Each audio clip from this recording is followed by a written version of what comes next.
Yeah, wicked. Okay, so yeah, so it's a hybrid with a 2-3-2 setup, right?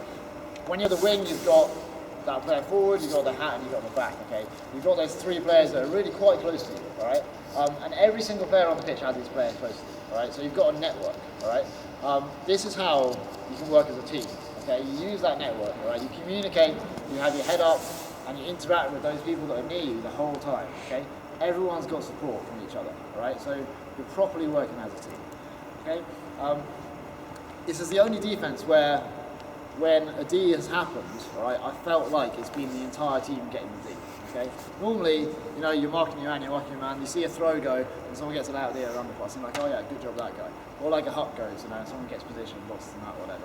Sometimes, yeah, you'll go and cut someone, or they'll poach off, or whatever, and get a D, and like maybe then two of you work together to get it, right? Flex, like, you feel like there's like 4, 5, 6, 7 of you working together getting that block, okay?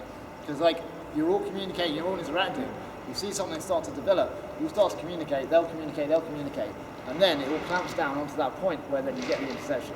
And then everyone is just like, yes, we did it, yeah, it's a proper team, yeah, it's like, it's full out, like the best like team level defense I've ever played, yeah, where you probably feel like you're all contributing part of like one thing.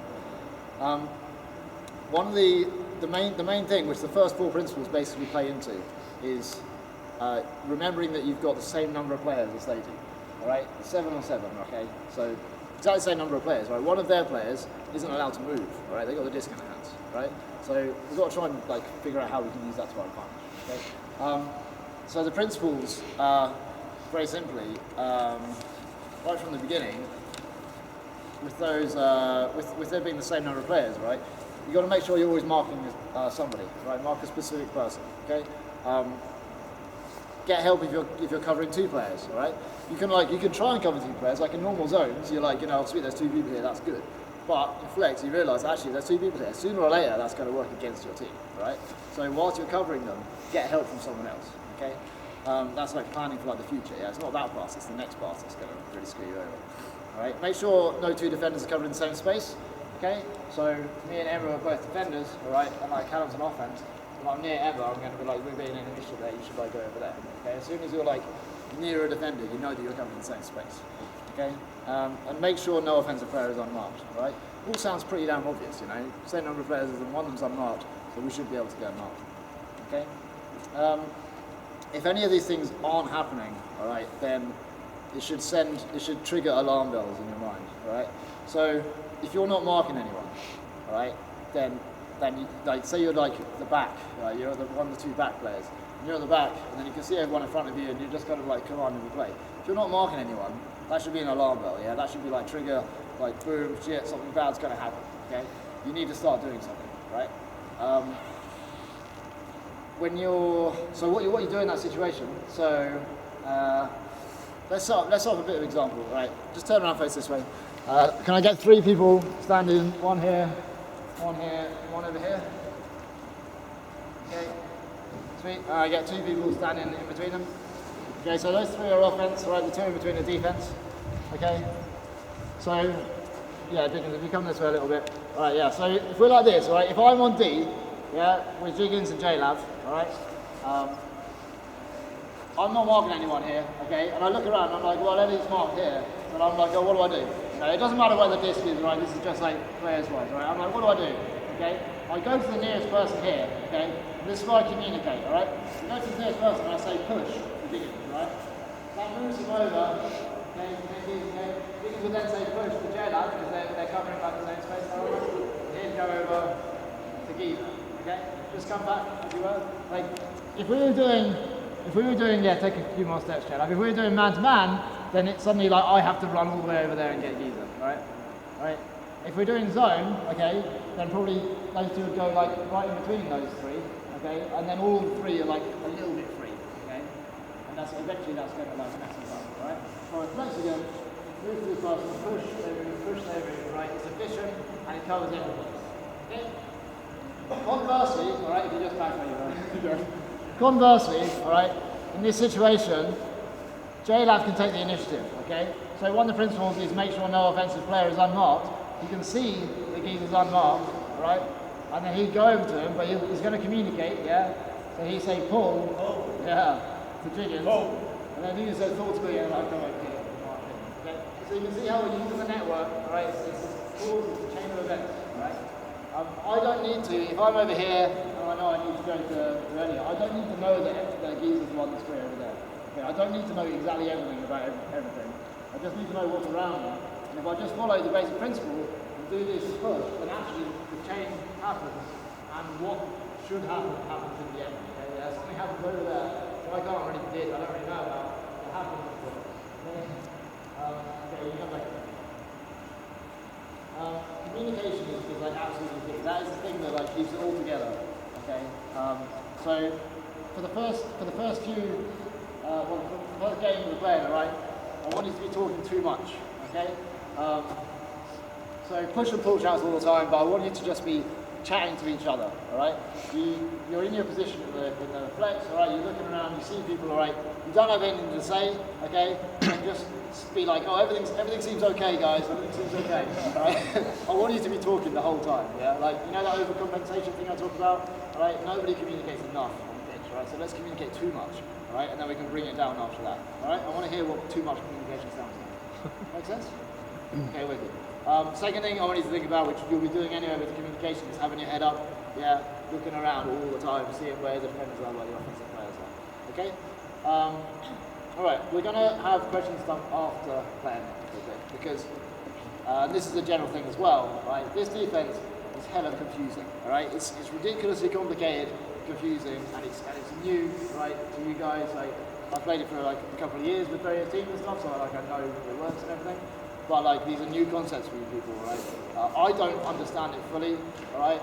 I've got a pretty good understanding of it, but it still confuses me when I'm on the pitch sometimes. I'm like, whoa, what's going on? And then we get a block, and I'm like, alright, cool. Following these principles really helps guide you, alright? I don't expect anybody to not have questions, right? I think by the end of this weekend even, there's still going to be people like, oh, but what about, yeah, you're going to be confused still, alright? But you're also going to be playing some great defense, okay? Alright, sweet. So, we're going to have 3 teams, alright? First team, who is going to have Rich on their team, is Emma, Elliot, Nikki, Rolo, Vex, and Will. Okay. Second team that's got Hayden is Cami as well. Both Cami. Confusing. Harry, Katie, J-Lab, Abby, Jiggins. And then team 3. Top-notch camera work. Helen, Callum, Erin, Danny, Geezer, Eddie, Joe. Alright? Let's have, so we've got the pitch here. Let's have team 1 in light versus team 2 in dark. Just hold up for a sec, Alright? We will go for like 3 points / like 3 minutes, alright? If there's like a really long point, right, then that'll count, right? But I'll choose when the teams switch over. Okay? So, team 1 in light, can I say? Team 1 in light versus team 2 in dark. Team 3, you guys get into dark as well. Okay? Alright, okay. When you're calling the line, alright, when you're on the line, alright, you want to do it, or the way you're going to do it is by calling out your position that you want to do, okay? So everyone's going to call the line for themselves, right? Everyone gets to talk, okay? This is another thing that's going to help us get our voices out there, get communicating, connecting with each other, okay? So you get on the line, all right? Someone's be like, oh, I'm hat.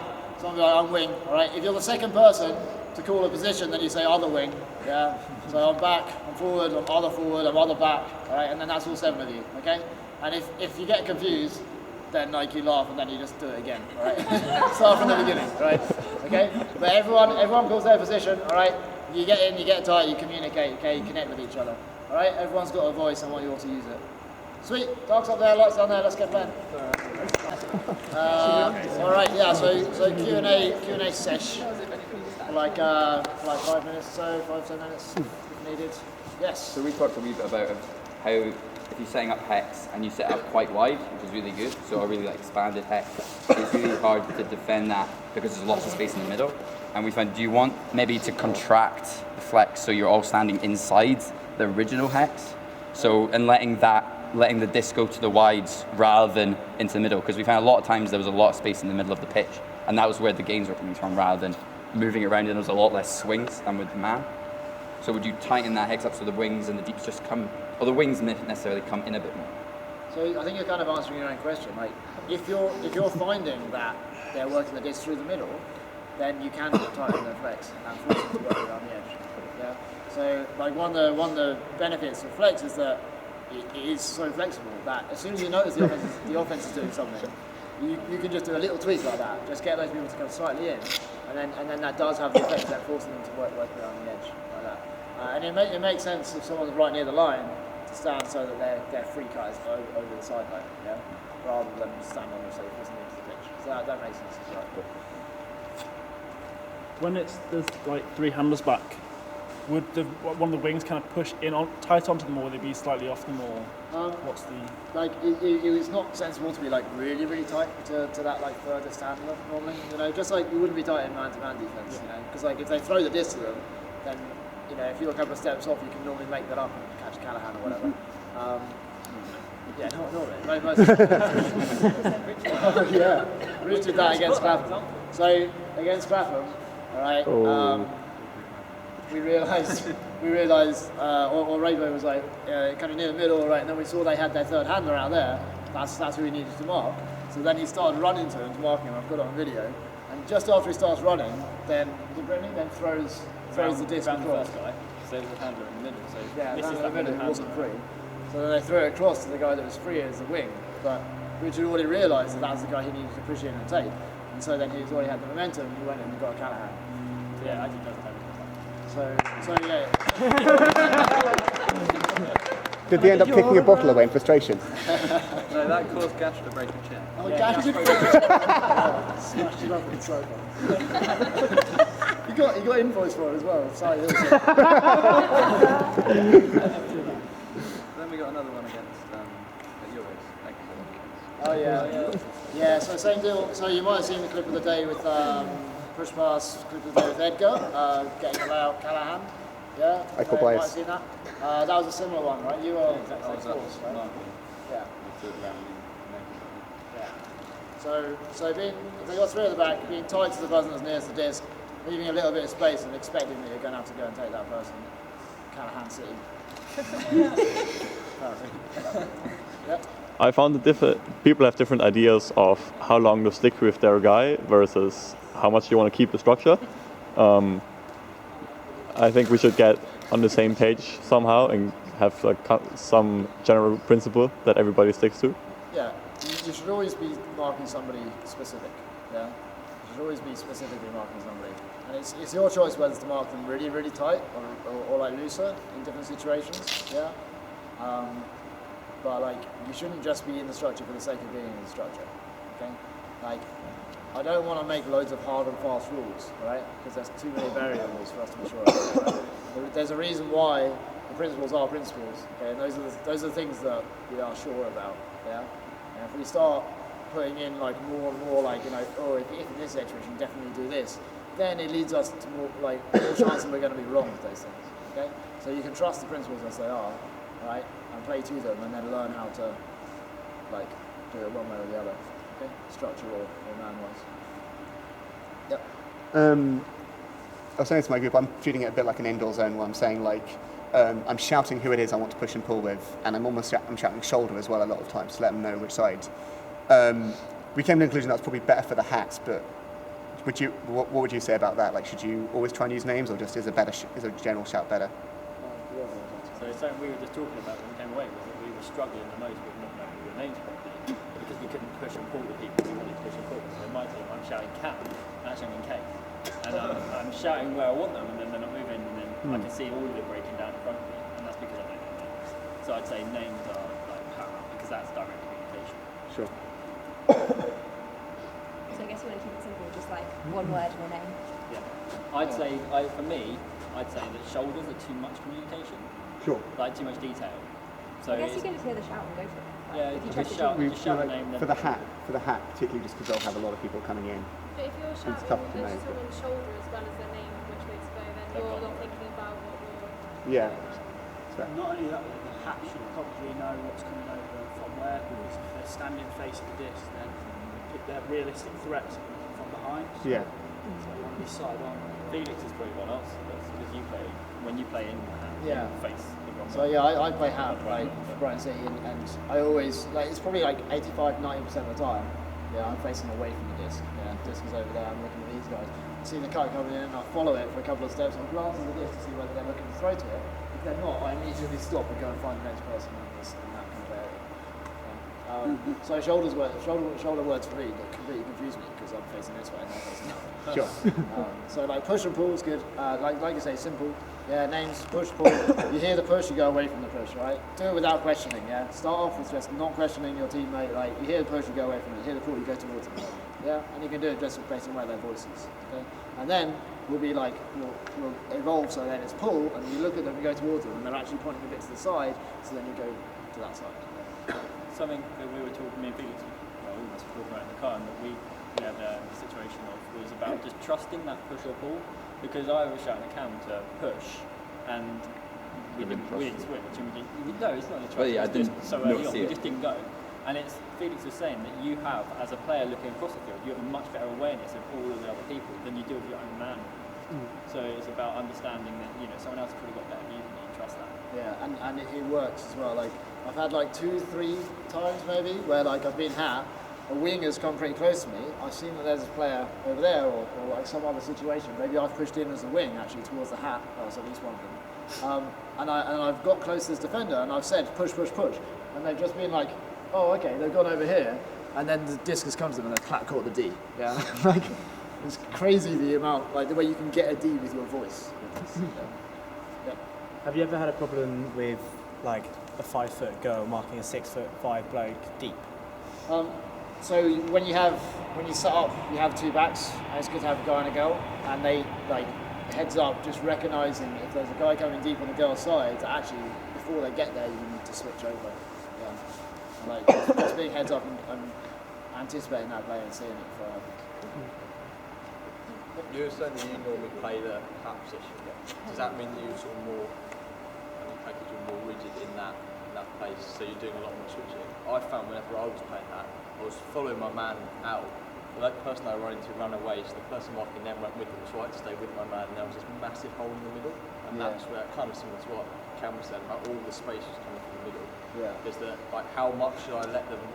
Because I completely agree in terms of you wait for the point till you can switch, but if everybody moves, then you'll never be switching. So sometimes I'll follow someone out of the hat, like they'll go around behind the disc, and I'll follow them around the disc, but that's like after I'll start following them, and then I'll check around, and if anyone else is in a position where they can cut free into the middle, I'll actually go back and cover that, if that person's cutting like behind the disc or whatever.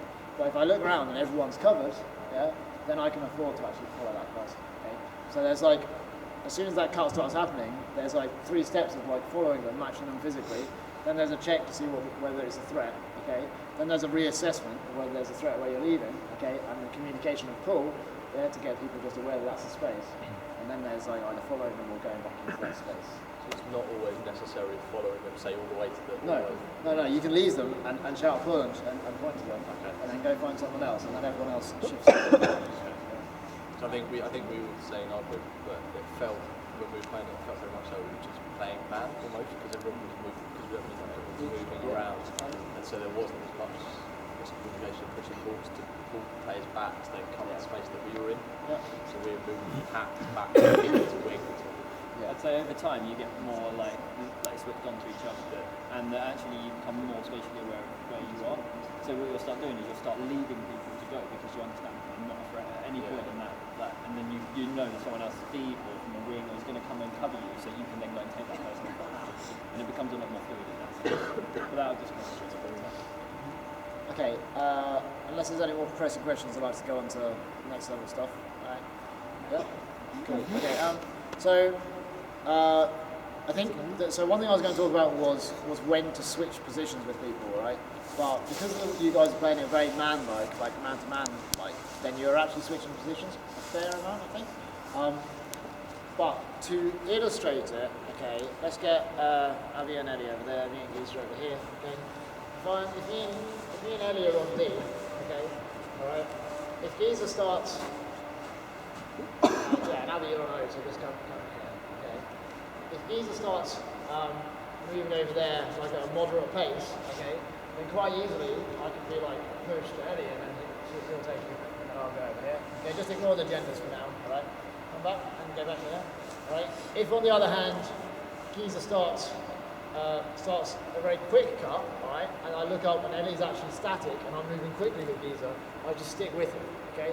Because it would be unfair and impossible for Eddie to actually switch and cover someone who's moving at speed if he's still or even going towards Eddie, okay?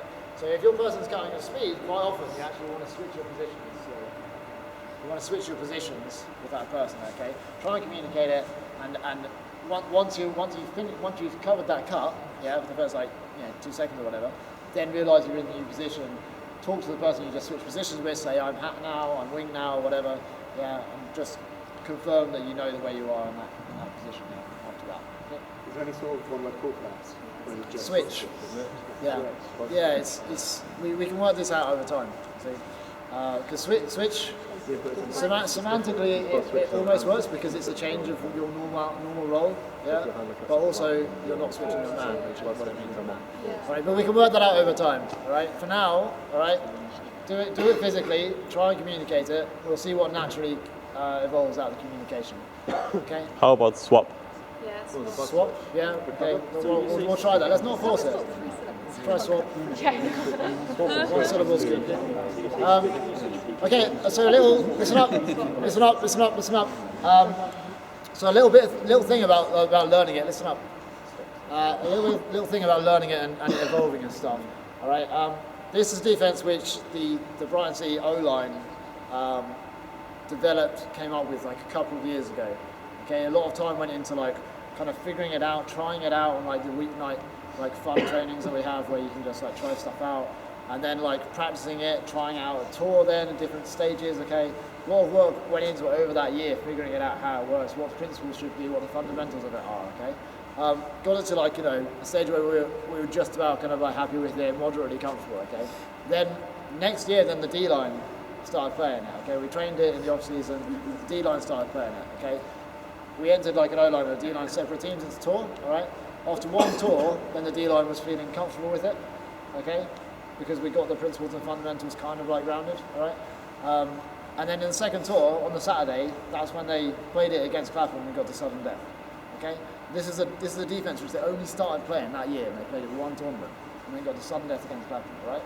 And this Brighton are a team that don't go to the gym, yeah? Train once a month. Yeah, no right. Train once a month, and no right to get to Sunday against Clapham, right? So it's the strategy. Okay? Take back my cup from the ball. Right. So we got. You know you love this. Okay. So the next. This is the most critically interesting thing here, right? Okay. The next level stuff, right? What we're going to do, right? So say a pass has just happened, the offense catches the disc, okay? Those first 3 seconds, all right, are when they're looking for a quick, easy pass to continue their flow, okay? All right? So for the first 3 seconds, to stop the flow, all right, the force doesn't like close in on them, yeah? So Geezer's got the disc, I'm now down to here, yeah? All right? It's very, very hard to break the force from this far away. Okay, so that basically shuts off this area. All right. As soon as someone's close, it hassles them, but they're able to break the force better. Okay, so this contains them. Okay, stops the give goes, stops the flow. Okay, everyone else is getting tight to their men, so there's no open pass. All right, you want to deny the open pass for the first 3 seconds. Okay, then after 3 seconds, you'll notice this if you watch Ultimate between now and training 3 as well. Go and watch some Ultimate, you realise the flow of the game when you're just in someone's hand. Right, first 3 seconds looking for flow. The next 3 seconds, 4, 5, 6, all right? That's when the first option they looked at isn't on, okay? So then they start looking around. Where's my reset? Where's this other option, okay? Those 3 seconds, when they're looking around for someone else, force closes in, okay? It starts hassling them, really putting pressure on, okay? And outfield, all right, you switch from being really, really tight to then looking for your switches, looking to like exploit their inefficiencies, all right, and do the basic flex stuff that we've been learning. Okay, that's for 4, 5, 6. So then they're looking around and being like, oh shit, it's turned into a zone, right? And then, as soon as it goes 7, 8, 9, we don't want to foul them on the mark, we don't want them to get out with an easy break. 7, 8, 9, the force steps back again, okay? So this denies this, the defenders can play and force their people into that space, all right? And then, when you're playing upfield, not on the disc, 7, 8, 9, then we're getting tight again. Okay, so then when they look for their desperation shot and still 9, there's a person right next to that person they're throwing to. Okay, this is awesome stuff, right? Trust me. So 1, 2, 3, loose force. Okay, tight on the man. 4, 5, 6, hassling force. Okay, looking to switch, poach a little bit. Okay, contain them. Upfield, and then 7, 8, 9, then you step off. Okay, and then upfield you get tight with 7, 8, 9. All right. Now, this has been tried like at a couple of tournaments and worked really, really well. All right, and it's been thought through enough that it's going to be awesome. Okay. We're going to work out together as a team, like how we're going to coordinate ourselves for the 4, 5, 6. I'd recommend to start off with just shouting 4, 5, 6. Pretty basic. You might have to count the stall in your head. We might figure out some way of actually then coordinating it so that everyone's on the same page. They know when they're switching to be close, when they're switching to be loose. Okay. Yeah. So remember, upfield, tight, loose, tight. On the force, loose, tight, loose. Okay. Makes sense. Yeah. No? Yeah. Numbers were easier. Can you do it again? Stage 2 to mean change that to the other one. We'll play and we'll see what happens. Okay, any questions? Any questions? Any questions? Hey, let's stay. Hey, stay in. Will. Stay in. Joe. Any questions before we then now break and start playing this with the 4, 5, 6 thing? I'd like to say one thing. Yes. That this is like fucking hard. It's not easy, and just take it as it comes. Like, learn it. Just throw yourselves at it, and don't get disheartened. Don't beat yourselves up that you haven't got it right. You've played 10 points each team, and you're already getting the hang of the thing. Don't beat yourselves up about it. Don't get your heads down. We spent a whole season trying to get our heads around it. Just get into it and enjoy it, because it is really fun once you get it. Wicked. Okay, let's have team 1 v team 3. 1 in dark, 3 in light. I have